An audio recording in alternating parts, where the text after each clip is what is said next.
সুনীল গঙ্গোপাধ্যায়ের একটি কবিতার দুটো লাইন আছে, সেটি হলো, বিদায় বেলায় মানুষের পাপ এবং বেদনার স্মৃতি ছাড়া আর কিছু অবশিষ্ট থাকে না। যেহেতু আমি এবং আমার দুজন সহকর্মী আমরা বিদায়ী, সম্ভবত আমাদের তিনজনের মনের অবস্থাটা অনেকটা এরকমই। আমি যখন বসে বসে বক্তব্য শুনছিলাম, মনে হচ্ছিল আমার কানের কাছে বারবার কেউ এসে বলছে যে সারা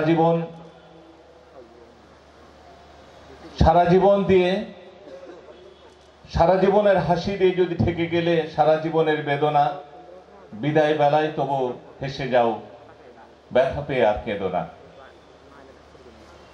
আমরা আসলে কাঁদছি না, আমরা শুধু স্মৃতিচারণ করছি, স্মৃতি রোমান্তন করছি, আর সুখের স্মৃতিগুলো স্মরণ করে কষ্ট পাচ্ছি। সম্মানিত বক্তাবৃন্দ বক্তব্য রেখেছেন, দীর্ঘ সময় ধরে অনেকে বলেছেন, আমরা আপনাদের বক্তব্যে সিক্ত হয়েছি। যে কথাগুলো, যে শব্দ চয়ন, বাক্য বিন্যাসগুলো আমাদের জন্য করেছেন, আমরা আপনাদের কাছে ঋণী হয়েছি, আমরা ঋদ্ধ হয়েছি। আমরা আগামী দিনে চলার জন্য নতুন করে পথ রচনা করবার সুযোগ পেয়েছি। আমরা যে পথ ছেড়ে আর এক পথে যাচ্ছি, সেই পথে আপনাদের এই বক্তব্যগুলো আমাদের আলোকবর্তিকা হিসেবে কাজ করবে। আমরা হয়তো আরো আমাদের পথকে সমৃদ্ধ করতে পারবো, মানুষের পাশে থেকে কাজ করতে পারবো এবং চেতনার ঝান্ডা ধরে রাখার সুযোগ পাবো। যখন আপনাদের বক্তব্যগুলো শুনছিলাম, আমার মনে হচ্ছিল যে আমার স্মৃতিতে কোনো কিছু অবশিষ্ট নেই। কোথায় কখন কি করেছি, কতটুকু ভালো করেছি, কতটুকু কার কাজে লেগেছে, এগুলো আমার আসলে মনে নেই। আমার মনে হয় মনে থাকবারও কথা নয়। যে করে সে তার কর্ম সম্পর্কে জানে না, সেটি ভালোই হোক, খারাপ হোক বা অন্য কিছু হোক। সেটি সম্পর্কে যারা জানে তারা হচ্ছেন যারা কর্মটিকে দেখেন। সম্মানিত সুধী মণ্ডলী, কুমিল্লার সর্বজন শ্রদ্ধেয় ব্যক্তিবর্গ যে কথাগুলো বলেছেন, আমি মনে হয় আমার জায়গা থেকে বিশ্বাস করতে সমর্থ হয়েছি যে আপনাদের হৃদয়কে টাচ করবার মতো আমরা কিছুটা হলেও করেছি।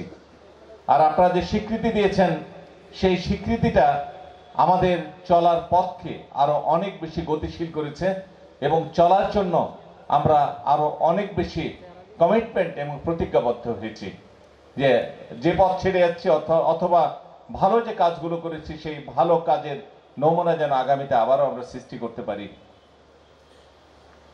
আমরা যে কাজগুলো করেছি, আমরা তিনজন, আমরা বলতে আমরা তিনজন বুঝাচ্ছি, বিদায়ী তিনজন। আমরা যে কাজগুলো করেছি, এর মধ্যে হয়তো অনেকগুলো কাজ ভালো করতে পারিনি, ইচ্ছা থাকার পরে অনেকগুলো করতে পারিনি, অনেকগুলো হয়তো না বুঝেও করতে পারিনি, বুঝেই নাই যে এগুলো করা উচিত ছিল আমাদের জন্য। অনেক কাজ হয়তো নিজেদের অগোচরে বা জ্ঞাতসারে হয়তো ইগনোর করেছি, সেগুলো হয়তো আমাদের জন্য করা উচিত ছিল। আমি বিদায় বেলায় এগুলোর জন্য আপনাদের কাছে ক্ষমা প্রার্থী।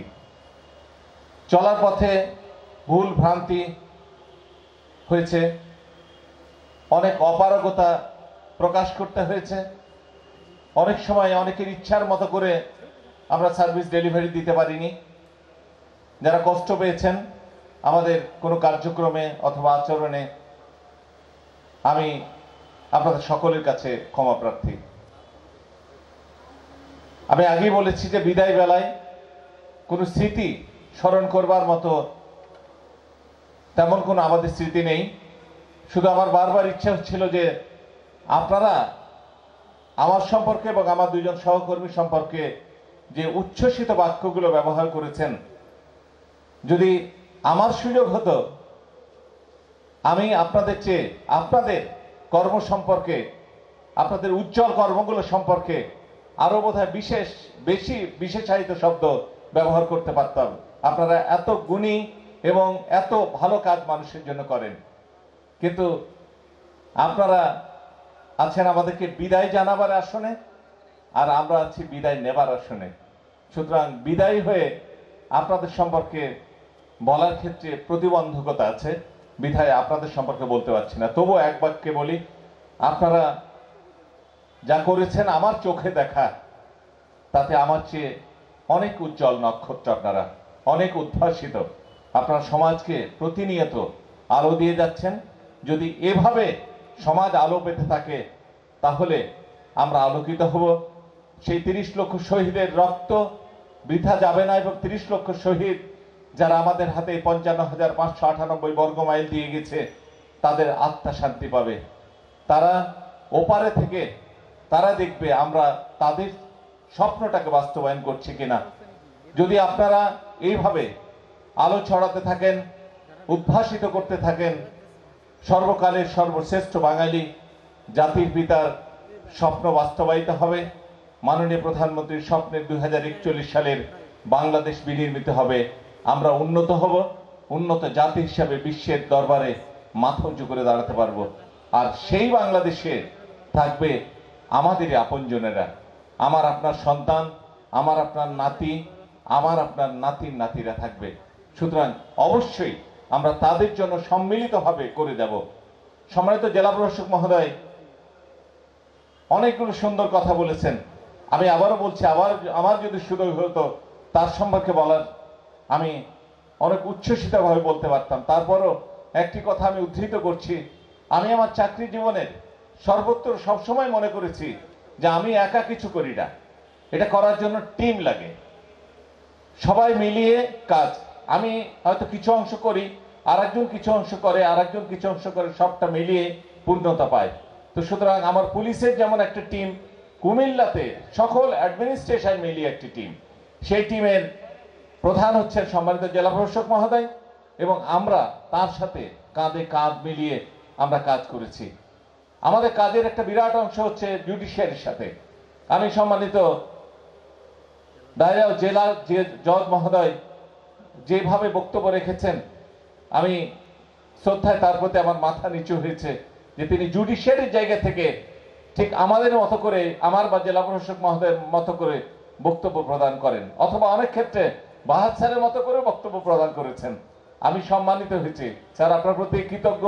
এবং আমি আমাদের কাজের একটা বিরাট অংশ স্যার আপনার সাথে, বিশেষ করে সিজিএম সাহেবের সাথে বা জুডিশিয়াল ম্যাজিস্ট্রেটদের সাথে হয়ে থাকে।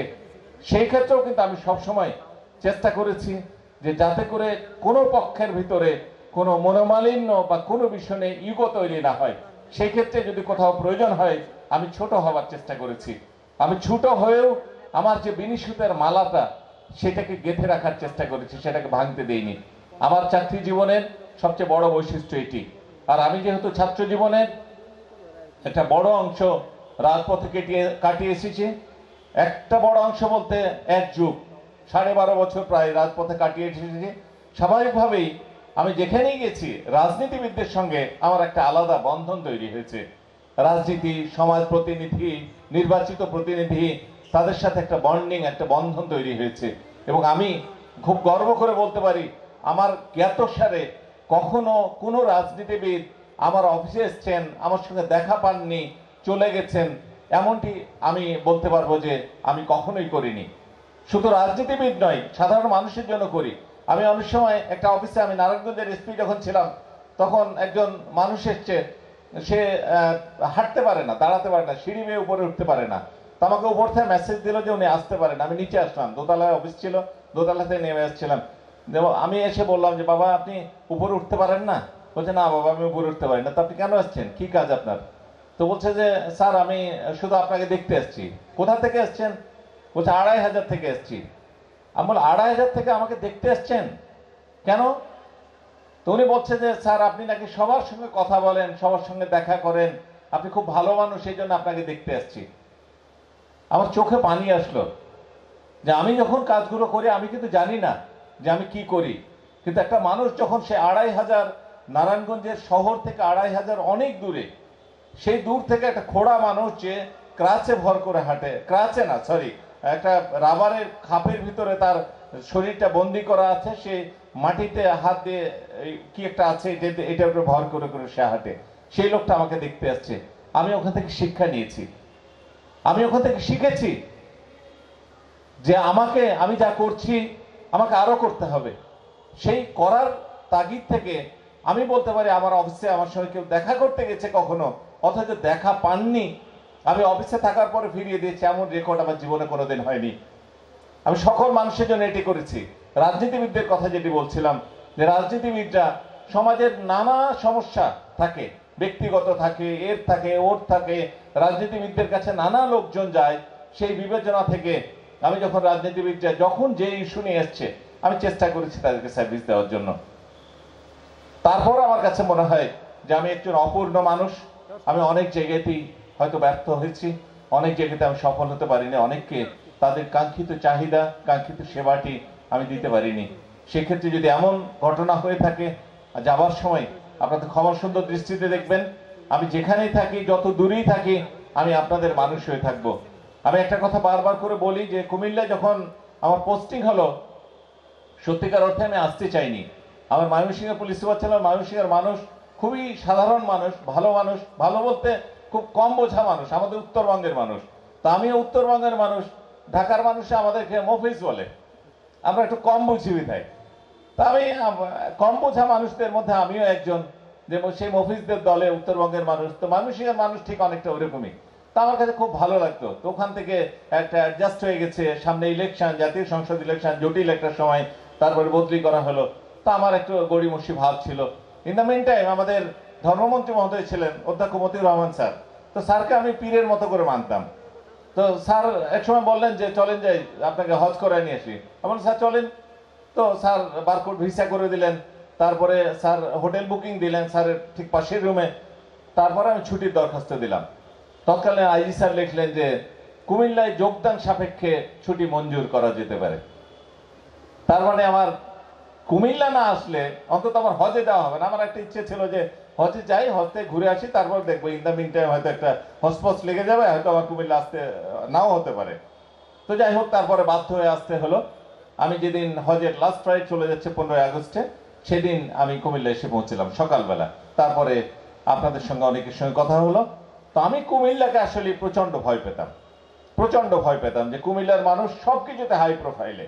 ওই যে স্যার একটা কথা বলেন, বাহার স্যার কথা বলেন যে কুমিল্লা এগোলেই এগোবে বাংলাদেশ। আমি কিন্তু এটা বিশ্বাস করি যে কুমিল্লা যদি এগোয় তাহলেই বাংলাদেশ এগোবে, কারণ কুমিল্লা নেতৃত্বে থাকবে সব জায়গাতেই। এটা আমি জানি। এটা সে ইকোনমিক সেক্টর বলেন, অ্যাডমিনিস্ট্রেশন সার্ভিসে বলেন, সেনাবাহিনীতে বলেন, আপনি ফরেন কারেন্সি আর্নিং এ বলেন, বিজনেসে বলেন, সর্ব সেক্টরে কুমিল্লা এগিয়ে আছে, কোনো সন্দেহ নেই। তো সুতরাং কুমিল্লাতে আসার পরে আমার 2 বছর 4 মাস পেরিয়ে গেল। আমি যদি কুমিল্লার মানুষের কাছ থেকে ভালোবাসা পেয়ে থাকি, আমার কাছে মনে হয় আমার চাকরি জীবনের শ্রেষ্ঠ অর্জন এটি।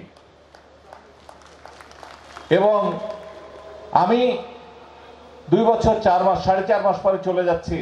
আমি যত জায়গায় স্মৃতিচারণ করব, তার মধ্যে আমার কাছে মনে হয় যে কুমিল্লার স্মৃতি আমাকে কাঁদাবে সবচেয়ে বেশি। আমি যেখানে থাকবো কুমিল্লার মানুষ যেন আমাকে ভুলে না যায়। আমি যদি আমার সাধ্যের অনুকূলে থাকে, যদি আমার জন্য কিছু করণীয় থাকে, কুমিল্লার মানুষ যেন কুণ্ঠিত না হয় সেই করণীয় কাজটি আমাকে করে দেওয়ার অনুরোধ জানাতে।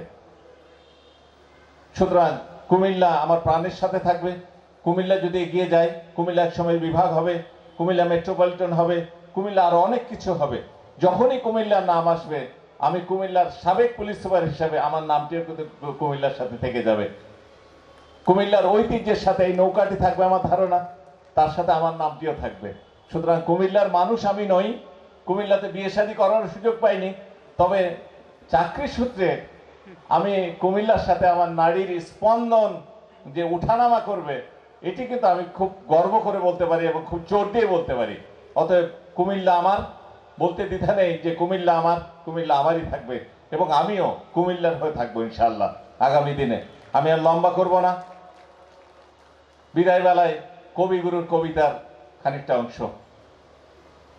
কালের যাত্রার ধ্বনি শুনিতে খেপাও, তারি রথ নিত্যই উধাও, জাগাইছে অন্তরিক্ষের হৃদয় স্পন্দন, চক্রপৃষ্ঠে আধারের বক্ষ ফাটা তারার ক্রন্দন।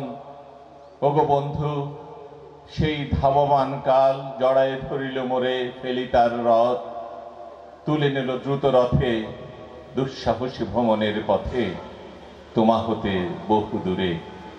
ফিরিবার পথ নাহি, দূর হতে যদি দেখো চাহি, পারিবে না চিনিতে আমায়। হে বন্ধু বিদায়, তোমারে যা দিয়েছেন তা তোমারই দান, গ্রহণ করেছ যত, ঋণী তত করেছ আমায়। হে বন্ধু বিদায়। ধন্যবাদ সবাইকে।